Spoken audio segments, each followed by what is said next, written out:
Welcome to The Map, the Mental Health and Addiction Podcast.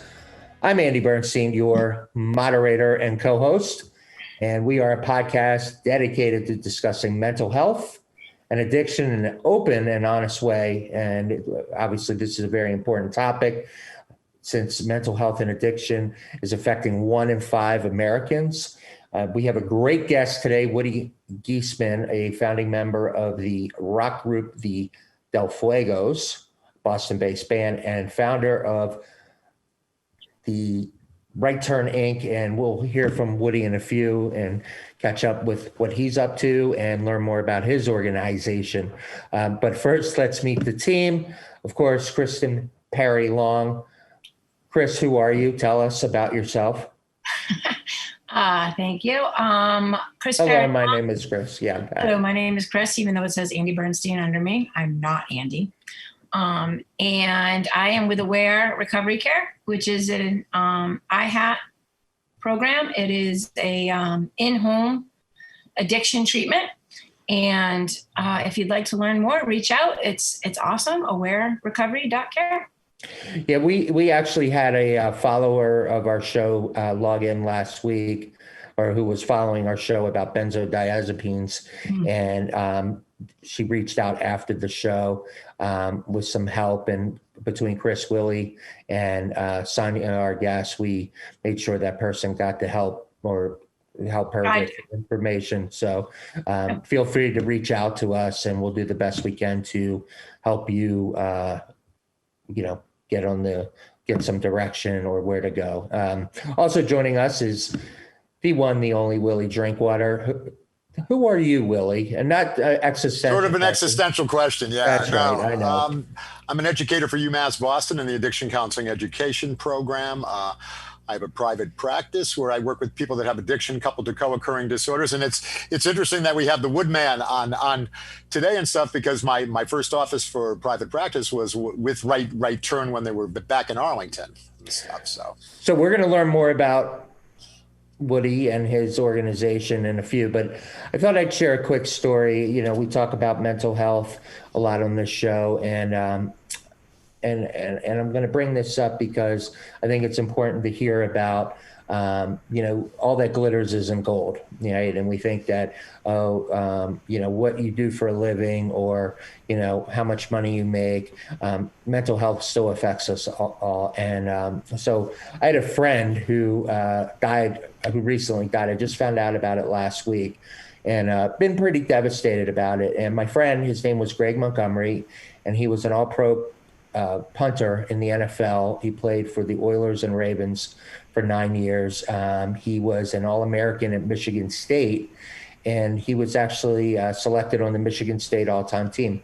So I met Greg about 10 years ago at the Super Bowl Media Day, and we instantly hit it off. And while we're talking, we started talking about mental health and addiction at the event, and he told me how he was bipolar and suffered with depression. And it's funny because he was kind of ahead of the curve, because 10 years ago, he wanted to use his platform to end the stigma. So he had done a lot of work with NAMI as a way to share his story and, appear at golf tournaments and stuff. Good dude. He was a really good dude. But, athletes were not speaking out at that time. That wasn't like in vogue as it is now. And in fact, the NFL actually did a feature on him called Living with Bipolar in the NFL. So, we stayed in touch over the last 10 years, and, poor guy was struggling to really find a place in the world. He worked for Nick Saban as a consultant. He was teaching punting to his players at Alabama. So last week I heard that he succumbed to his mental illness. I don't know what that exactly means, but that's what happened.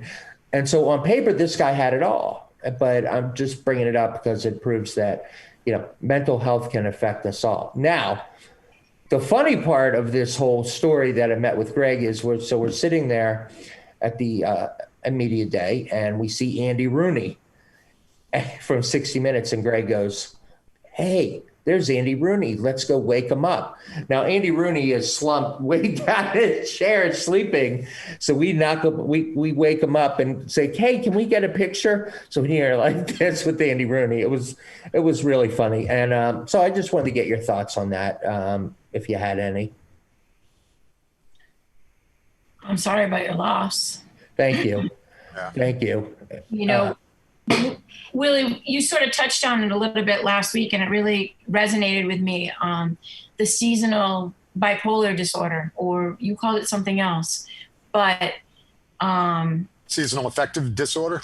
yes, and it does affect people with bipolar, right? They have that seasonal bipolar. It's the adjusting. Yeah, well, I mean, over the years, we're working the inpatients for 15 out of my 32. What you would see is, classic bipolar disorder. The fall and the winter would be depressive stages, and then the spring and the summer that they'd be getting manic. So, yeah, I mean, the Scandinavian countries now have the highest rates of alcoholism and suicide in the world. And then you stop and you take a look at it, and you've got 6 months light, 6 months dark. So light is really huge. I mean, I know in my own house that we, in the I have one. In the bathroom, we actually have a Lux light in the morning. Lux light, it has all the color bands of the sun and stuff, and it really can be a major boost sitting in front of it for 20 minutes to half an hour a day. I took your advice on that. I actually got one. My wife got it for me for my for Christmas, and I've been using it ever since, and it's awesome. Like, definitely helps, and obviously getting sunlight. Has like a anyone else plant, heard? like a plant, but you got to get it out. There has been talk going around. I don't know how far it's going, but there's been talk about trying to hold off on doing daylight savings time this year with the COVID and the mood that everyone's in and depressive factors. That maybe we should not do daylight savings time this fall. So, not to be Debbie Downer, but do you guys see that there's going to be more cases of suicides during this time? Well, they had the article in the Globe Sunday. They were talking about the methadone mile, and they're seeing that the overdose rates are up, suicide rates are up, violence is up. So yeah, I mean, I think it's going to be it's not in a good place. I mean, with Governor Baker a few weeks ago, he put in for federal disaster funding, and a chunk of that he wanted for mental health. So, I mean, it is like survival of the fittest right now in a lot of ways. It's kind of, you kind of see where the rubber meets the road with people in a lot of ways, being strong during this time, because it's up. Look, she's on her phone, or she's. No, it's to my ear. Okay. All right. Hold on. So I didn't get to finish my thoughts on that. Go ahead. I have a person that I've been working with, and there's been a change. There's been a shift.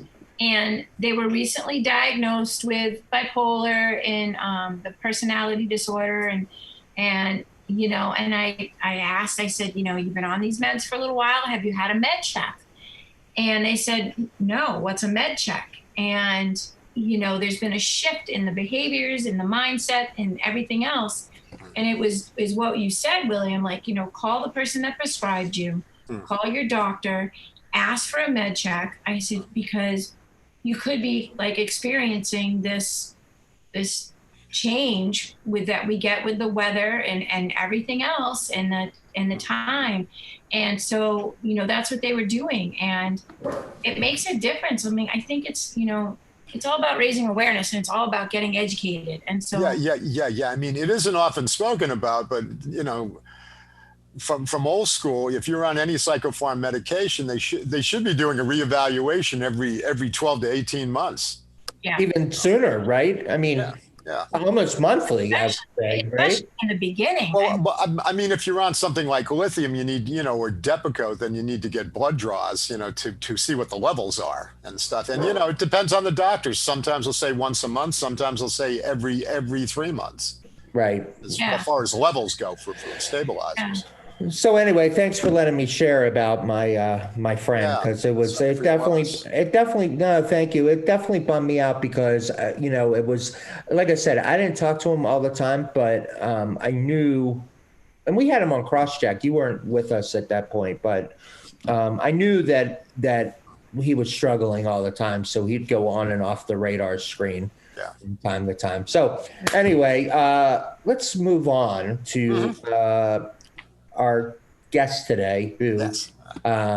we can let in. We can let him in. There he There he is. There he is, the man, the legend, the Woodman. Okay, so joining us now is Woody Giesman. He is the founder of Right Turn Inc., which provides comprehensive outpatient and inpatient treatment for substance abuse in a caring, creative environment. Woody is also in long-term recovery, and was a founding member of the legendary Del Fuegos rock band. And welcome, Woody. And I'm going to turn it over to Mr. Drinkwater, who will start the discussion with you, sir. So thank you. Okay, we need to get the Woodman's microphone on now.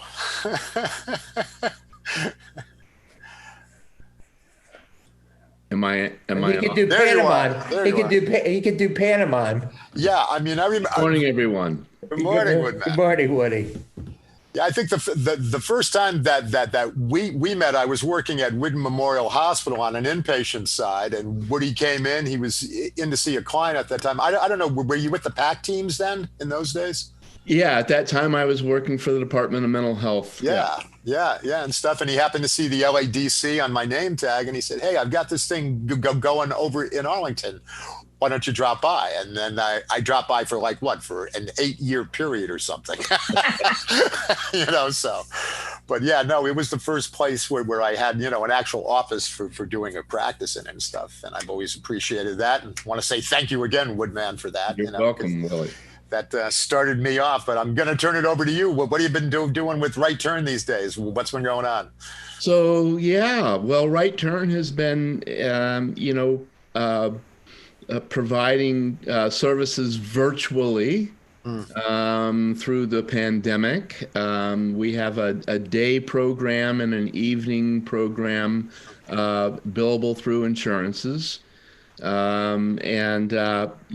a multidisciplinary team approach, we treat people for substance use disorder and co-occurring disorders. So Rose Danner, who I know you know, Willie, is our prescriber, and she has 40 years experience working with people with dual diagnosis issues. Yep. We're under the medical direction of Dr. Sanchez, and she's an amazing psychiatrist. But we have an amazing, powerful team of master's level clinicians under the clinical direction of James Patterson, not the author. Love him. And we have a day program 5 days a week, and we have an evening program 3 nights a week. And we do, a full range of medication-assisted treatment, evaluation for any kind of co-occurring disorder, and treatment for that as well.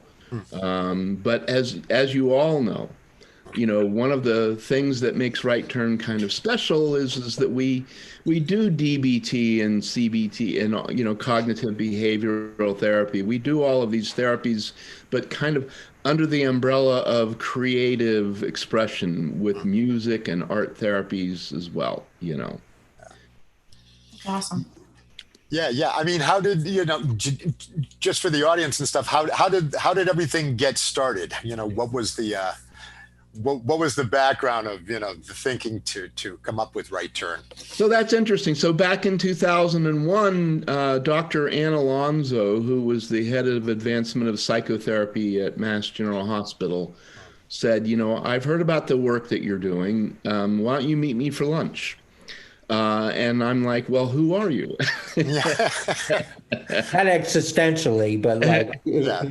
And so I met her for lunch in Harvard Square, and she said, I'm gonna write a check, and you're gonna open the doors and turn on the phone with no expectation. Let's just see what happens. And I was really intrigued by this, and of course, I was like, "Seriously, you're telling me who are you? That you're telling me what I'm going to be doing with the rest of my life?" But it was a really wonderful experience meeting Dr. Alonso. Was an amazing psychologist. But with my experiences working at Cambridge Health Alliance and working for the Department of Mental Health, and of course, some of you may know that I cut my teeth at Hope House 25 years ago. So with all of these experiences, I created Right Turn, which is a kind and gentle and warm and welcoming environment. With a multidisciplinary team approach so that we can handle anything that comes through the door, And, I mean, it was important to me to improve access to treatment. So therefore, we're in network with certain insurance companies and out of network with other insurance companies. But backing up for, the first part of your, you said what you're going to do with the rest of your life. Speak a little bit about what you did before and how you transitioned, even before that, your previous life. So yes, it's true. I used to be cool a long time ago. And I was a Warner Brothers recording artist with the Del Fuegos. We got signed out of Boston and went to Los Angeles and recorded a few very successful records and toured with Tom Petty and the Heartbreakers and the Kinks and ZZ Top. It was funny, man, because ZZ Top was our first kind of exposure to the big stage. We went from the Rathskeller in Kenmore Square The Rat. to 300 sweaty bodies on a Friday night for our record release party, to Nassau Coliseum on a Saturday night with Billy Gibbons and the ZZ Top to 18,000 seater. So from there, our records went well, and we made a number of records with Warner Brothers, and we toured nonstop. But in 1990, by 1989, I had to look in the mirror and say, this is a problem, and I've been in recovery since then. And so, how did you say, okay, this is where I want to shift? What was like because like Willie's background is in comedy, his previous life was in comedy. How did you decide, all right, this is what I want to do with the rest of my life? What inspired you to do that? I think it was a conversation between Bill W. and Dr. Bob and the psychoanalyst Carl Jung, where they said, 12-step recovery is wonderful, but sometimes people need professional help. And, a year into my sobriety, I left Los Angeles, came back to Boston, and decided I needed to be that professional to help people get well, and well enough that maybe they can hear 12-step recovery or whatever it is that is going to help them. But, assessment has always been kind of my strength. And being able to, and that's why the Department of Mental Health kind of pursued me, was to be able to evaluate and assess substance use as under the kind of Dr. Albanese and Ed Kansian self-medication hypotheses of, is this the chicken or the egg? Are we dealing with substance use? Is it a symptom of something, a greater underlying issue, Since then, Governor Baker has appointed me to the Board of Registry in Medicine, where I'm now serving my second term, and have become the secretary to the Board of Registry in Medicine, to talk to doctors and have these types of conversations, And do you feel like we're making progress in that area compared to other states, or do you feel like we're kind of ahead of the curve in our approach to this? You know, I'm really grateful for Governor Baker, and I really do believe that he gets it. And Secretary Mary Lou Sudders is just amazing. And the combination of the two of them have really put us, to me, ahead of the curve in terms of really understanding the need to support behavioral health services. Chris, you're being quiet. Shocking. I tried. I was saying earlier that I have COVID apnea, or they like said they have some sleeping disorder and it's all pandemic related. So I have pandemic insomnia, or whatever you want to call it. But anyway, I was watching Bohemian Rhapsody the other night at 2:00 in the morning, and it was kind of like really eye-opening to like the background of, we always, growing up, we always saw music people as being wealthy and having drug problems, but nobody ever talked about it. They weren't overdosing and dying. They weren't really talking about it. But in the end, like, he died from AIDS, and it was sad. But if you think about like where the world has evolved and how everything is, we're just cycling through life, and things are happening again that happened a long time ago, or maybe not so long ago. So, Willie, I don't know if you've seen, or Woody, if you've seen an increase in people that were at home and now are starting to be able to go back to their jobs. The alcoholism has skyrocketed. And what goes along with that is the depression and the mental health and everything else. And it's crazy because we've always had alcoholics, right? I mean, they've always been there. They've just never been so prevalent. Why now? What is so different about alcoholics? And Woody, are you seeing an increase in alcoholics, or are you just still seeing everything? Well, interesting question, and I'm seeing an increase of everything, but I think that in terms of the Commonwealth, we have noticed that the alcohol sales have increased greatly during the pandemic. But I think it's also a fair statement to say that there's a little underlying kind of depression across the board, across the globe. And why wouldn't there be? But so did that answer your question?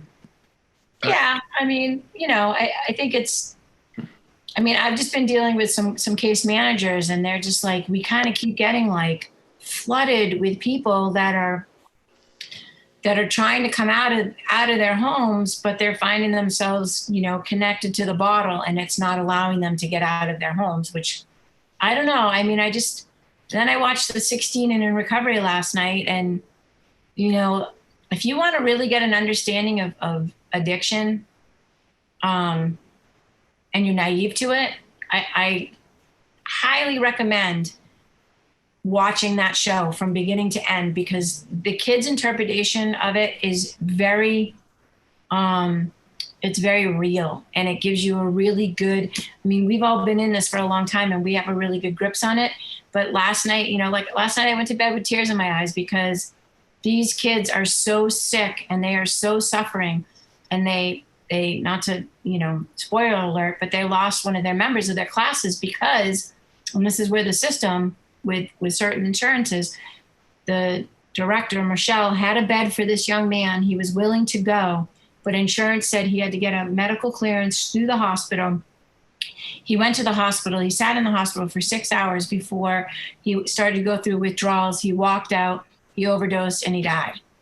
And that's a common story here in Massachusetts. I'm sure it's a common story everywhere, but we have to change how, and I know we are, but we have to change how we're dealing with this. There can't be all these barriers. I was working with a man that's a cop, and he's an alcoholic, and he has really severe PTSD. And his insurance has put a barrier on the services that he gets. And he has PTSD because of his job. To me, his job caused his PTSD. He worked on homicide, and I can't imagine some of the stuff that he has seen. Pandemic has done whatever it has done, and now he can't get into treatment because of his insurance, because it's a barrier. So, And you raised a good point, Chris. And I think that this is part of the reason why I accepted the invitation by Mary Lou Sutters and Governor Charlie Baker to join the Board of Registry so that I could have a voice and be a part of this conversation. It's about education, it's about relapse prevention, but it's also about improving access to treatment. And that's really been my goal at Right Turn, is to be able to answer the phone and say, let's get this person help. But it's tough, and we're up against insurance companies and that whole conversation. But I'm happy to be a part of that conversation. Woody, we talk about services. What are some of the services that you provide? I know that you provide a caring and unique approach. Tell us about kind of what makes you guys unique at Right Turn compared to some of the other facilities out there or other programs. Well, I think, thank you for that. And we do have a reputation for being a kind and gentle and welcoming program, and that's very important to me, that it's client-centered. And when I say client-centered, our staff is a multidisciplinary team approach with a full continuum of outpatient services, to be able to not only handle substance use disorders, but to identify and treat the underlying issues. We had an intake the other day with a gentleman who's over the age of 50, and he's been using alcohol for 35, 40 years. And I said to him, "How long have you been depressed?" And he said, "How did you know that I was depressed?" Well, to me, it's a no-brainer, and Dr. Albanese outlines it in his book of self-medication, that the substance is clearly a symptom of what's going on here. Right. So the piece that I'm proud of at Right Turn is that we have a very capable staff to handle, to identify, evaluate, and treat people for their underlying issues. And Willie, you and I worked together in mental health for quite some time, and we get it. We understand that when someone comes to us, they don't feel well, and but it's our responsibility to help them identify what's really going on, right? Yeah. Yes. Do you see that your backgrounds, because you and Willie both kind of share a similar background, or in the sense that you were doing something where you actually were both in kind of industries that drugs and alcohol were a big part of it. Willie, you being in the comedy world, scene? Yeah. Yeah, and Woody, you being in the music scene. How has that experience transformed into the work you're doing today? Does it allow you more empathy? Are you do you have a cooler, less clinical approach to this whole thing? I mean, it's always case by case. I want to base treatment on the patient's story. What's the story? So I think it's important to get the full story from somebody before you formulate a plan. But again, it's like, I began in, quote, addiction, at Caspar, which was a freestanding detox in Somerville. And, I was there for 3 years, but I was always interested in the patients that never slept, the patients that never got out of bed, and the patients that were talking to people that were not there. So, I became fascinated by that. I go, now there's got to be more to addiction than just drugging and drinking. And that's when I left. I went from that to doing a 15-year stint of inpatient psych addiction, locked door units and stuff. And it's like, oh, these are some of the possible causations for what's going on. I'm seeing as far as addiction goes. So But you guys, but I would imagine that even for Woody, you look at it differently because I know from my understanding is you did a lot of work with musicians. From I think you had mentioned that in the past you kind of have worked with different musicians as counselors for them. Do I have that right? Yes. Yeah. I was in a very high risk field, being a musician. It's very much at high risk. But let's be clear. let's be perfectly clear. Let's be clear. Clear. Let's be clear that Black and white. creative people are creative people, and there is a lot of high risk going on in there, but there's also a lot of mental health issues within the arts. I'm also a painter. I'm a musician and a painter. Right. Let's be clear. Van Gogh was not a well person. His life did not end well. And as well as Tom Petty and Prince. a number of other people that from Jimi Hendrix to Jim Morrison to All of them. Yeah, I mean, Is it was interesting with the comedy scene because you could generally get a feel if there was something going on because there were those that had a stage persona. They'd go on stage and they'd be Boston style. It'd be manicky, it'd be fast, it'd be quick. If they came off stage and they were the same way, it was like, maybe we need to have a chat. So That's what Bruce said in his book. He was saying, look, I could never possibly be the person that you see on stage, right? He's like, you could never see that. And he also said that, and Bruce Springsteen, not Bruce Cockburn or any of these another musician, but more of a, Bruce is like had battle with depression, serious depression. And I think, even his Broadway show, I think was a way to kind of get that out daily of I'm going to get that out. The question I have for you, Woody, is as far as creativity, I mean, are there different fits for Right Turn, or is it like, would you say, you know what, you're not necessarily plug into, or like, is everybody the right fit? I mean, that's a really good question, and the answer is that we provide comprehensive services across the board, but Right Turn is a freestanding agency that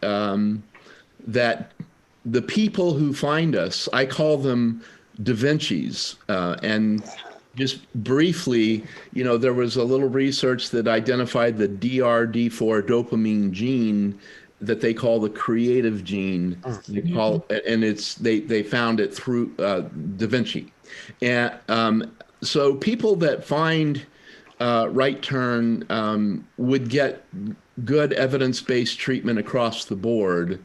But the people that tend to find Right Turn are people who have not responded well to treatment in institutionalized types of programs. Cookie cutter. But what I'm very clear about with our staff is that we're a kind, gentle, trauma-informed therapy type of program that should be able to identify, evaluate, and treat not only substance use disorder, but the underlying issues. So anyone's welcome, but the people that find us are typically Da Vinci's, are creative people that think outside the box a little bit, but anyone's welcome. Right, but I would imagine that, I'm a creative. I'm not an artist, and I'm not a painter, but I see things in, marketing and advertising and just, kind of the way I look at the world. So I think, and that was always the case. And I would imagine that, there's some people who, it's probably very important for you to have relationships with a lot of, practitioner or providers so that, they understand like, oh, your person is not able to respond to the typical treatment. So I would imagine you really have a lot of relationships across the board. Well, I'm very grateful for my experiences, and it was all over the Boston Globe that I traveled and with the Rolling Stones for a period of time, and and as an artist in recovery myself, I kind of like to tackle the whole perception of, drugs and alcohol are going to help me be a better artist, a better performer, a better creative, a better songwriter, a better comedian, and just kind of tackle that perception, the whole perception that drugs and alcohol are helping you be a better artist or a better person, Right. So obviously, Willie, we have people, many comedians who are very well known for their substance use, Richard Pryor, who was very, and there are many comedians who think, well, if I do cocaine, I'll be funnier. Yeah, we talked about that with, we had a comedian, Rick Jenkins, and the two of, Willie and Rick were like bantering back and forth, and they're like, yeah, we do coke before we go on, and then we'd have to drink alcohol to be able to slow down, and then we do coke. You go on stage, you come off stage, you drink your way down. You do coke, you go on stage, and the last one to do coke was called the designated driver. Right, and it was like, you turn off the show, and then like for me, like everything gets up here, and then it just all starts to resonate, and I think about it, and I'm like, the insanity that you must have been living from show to show to show, like, and the toll it must have physically taken on your body. I have a hard time sometimes wrapping myself around it, and it's. And to talk about the underlying causes, there's a comedian well known on the Boston scene, and he talks about it himself. I'm not going to say names, but he talked about his whole thing was ADD, and when he would start to do coke, it would actually balance him out. But you sort of lose the therapeutic effect when you've been awake for 3 or 4 days doing it straight. It just really doesn't work out that well. So. You can't use coke for ABD for an extended period of time.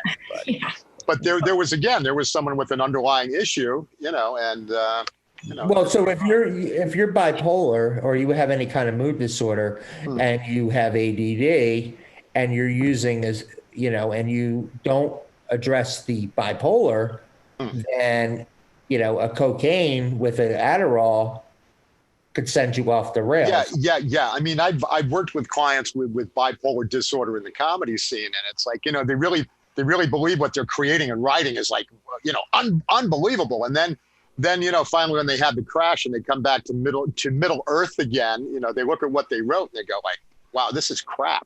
But at the time they were so high, they thought it was like, wow, this is the best line I've ever written.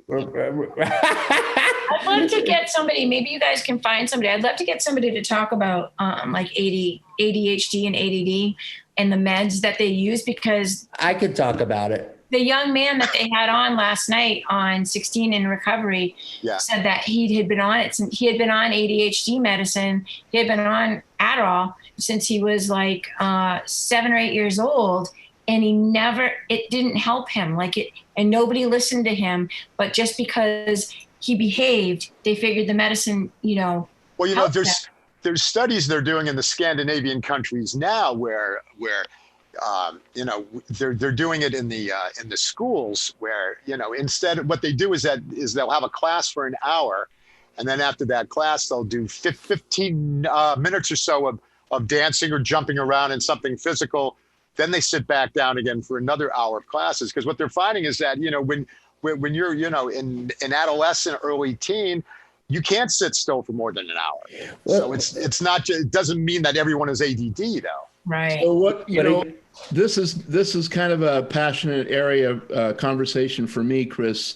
I use a book called the Mindfulness Prescription for Adult ADHD, which really provides people with coping skills and strategies of how to navigate ADHD in an effective way.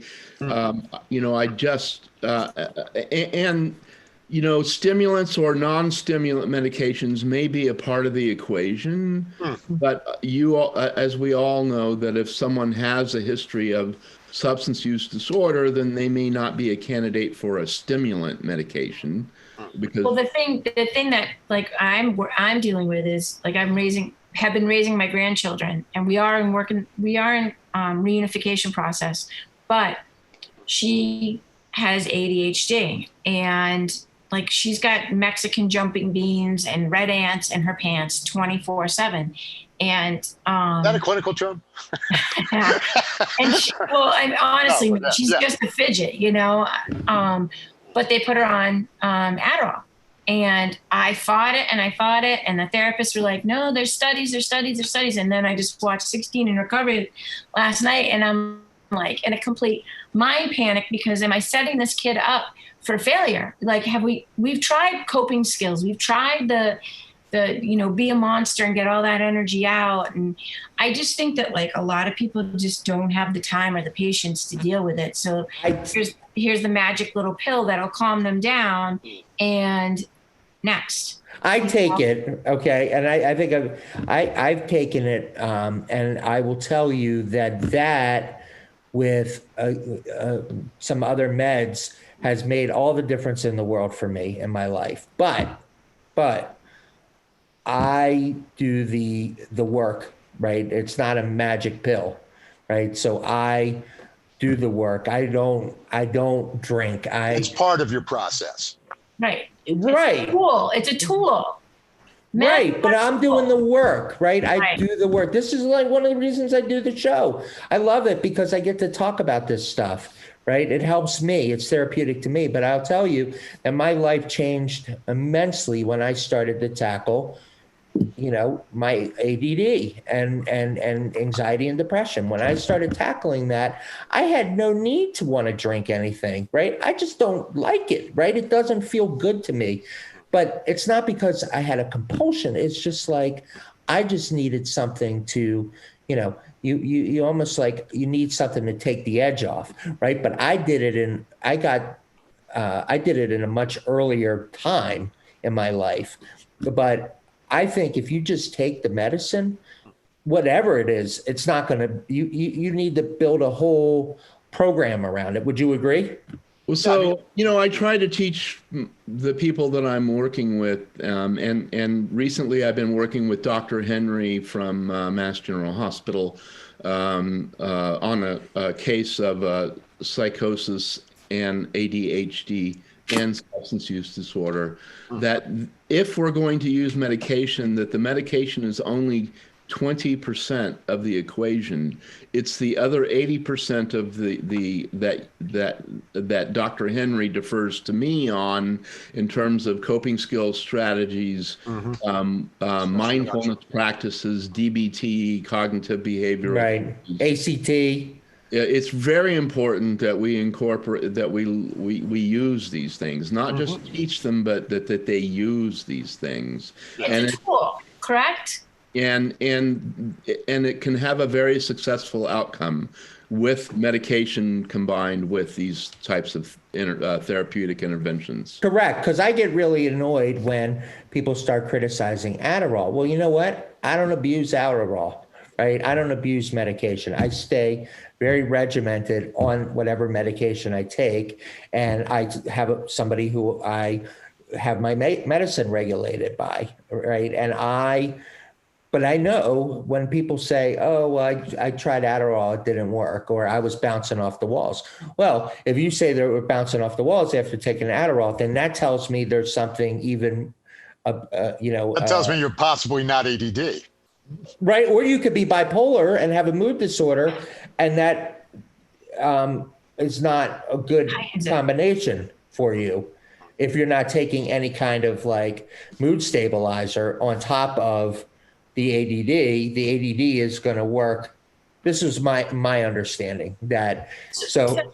Not to like derail you, but like think about all the people before pills were invented, right?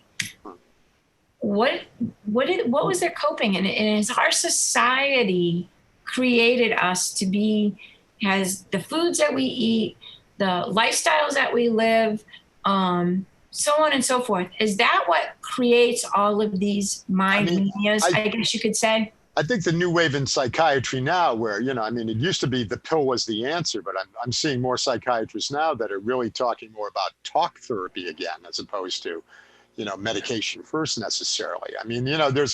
There's a book that you can read, Mad in America. I think it's Robert Whitaker, and it's all about the history of psychiatry in the United States over the last 50 years. But isn't there chemical stuff though? I'm sure you guys see that. There's maybe like if you have heart disease, you take medication to help you with heart disease. If you have addiction, but what caused that heart? What caused that heart disease? We're in a society that says, "Give me a pill, fix me now." Right. If not yesterday. So that's something that we're fighting against constantly. So this is why I'm so grateful for Dr. Mark Albanese's book on treating addiction as self-medication. Yeah.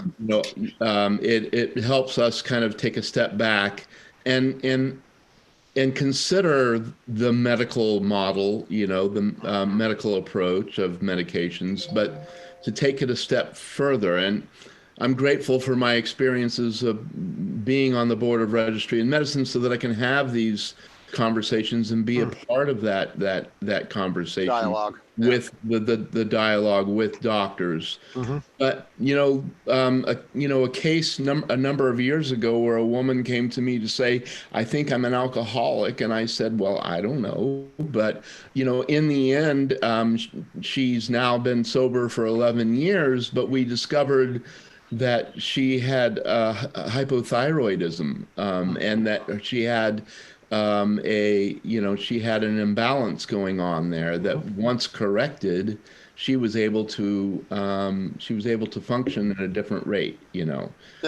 She chose sobriety in the end, and maybe she drank alcoholically, but nonetheless, there was something driving and a hormonal imbalance that was driving her alcoholic-like drinking. So we have to really step back and look at the whole person. Yeah, case by case too. I have a question for you, Woody. You obviously have a lot of credibility working with, the state and being selected by the state. Obviously, they really value what you bring to the table. It should be noted that Right Turn is a nonprofit. That is correct, right? Correct. Okay. So you're different than other places out there, right? This is not a paid. It's not a Delray, Florida. It's not a Delray, Florida. It's not an American Addiction Center. Pompano. And I'm going to say it. It's not American Addiction Centers because they're in bankruptcy anyway. What? I know. But the fact that you have credibility, and being, obviously they respect and understand and appreciate the way your approach. So I think people are in very good hands with you. And if somebody wants to reach out, where would they go to reach out to you or to Right Turn? How would that? Yeah, so very simple. Give us a call at 781-646-3800. Extension 101, and you'll speak to Alicia, who is our intake coordinator. She'll do the screening and set you up for an intake and help you understand what level of care would be helpful, whether it's a day IOP or an evening IOP or medication-assisted treatment or just basic outpatient therapy. And she'll be happy to just explain all the full range of services. So Very simple. 781. Just call 781-646-3800 and go to extension 101 to speak directly with the intake person. Excellent. And where are you located? Yeah. We're virtual right now, but the clinic is in Watertown. Woody, do you have anything coming up as far as obviously we're in a pandemic and it's very hard to do any kind of events or fundraisers, but do you have anything coming up that you would like to highlight? So, by the way, and we have a family group that is amazing for family members, and that's every other Monday night. And we have the Artist in Recovery group on Thursday nights. I was about to ask you about that. Is that virtual at this point, Woodman? You know, we have had some of the most amazing speakers through this pandemic. We recently had one of the founding members of Megadeth and Dave Mustaine. we had one of the founding members of Bad Company, and we had a member from Utopia and Todd Rundgren's group speak. And That's awesome. And Joan Jett and the Blackhearts was another speaker. But nonetheless, go to our Facebook site. We don't have any fundraising events, and our Del Fuego's reunion show has been postponed until further notice. Yeah. Well, thank you for coming on. Yeah, I really great to see you. appreciate it. It's always nice when you have somebody with the credibility and the Creds. He has the creds. Yeah, like you're credible. You're not a marketer. You're like, you live and breathe this. You have so you're legit. So thank you, Woody. Thank you guys. Thank you for allowing me to be here today. Thank you. And Be well. thank you. And that's our show for the week. Thank you to Willie and Woody and Chris Long, the great Chris Long, and of course Mike Weber. Back at And you, Andy. Of course you. and of course me. And And your jello shots. thank you. That's another story for another I'll bring day. you a pillow tomorrow. All right. Thank you, sir. Thank you, sir. That's the rite of old age right now. That's like the rite of spring. Anyway, that's our show for the week. We will see you next week. We have a great guest planned for next week. We have to actually have someone from the Samaritans, Kathy Marchi, is going to be our guest, and she'll be on next Wednesday. So you have been listening and watching The Map. Have a great rest of the week, everybody. Take Bye, care. guys. Guys. Bye, everybody. Thanks. Oh.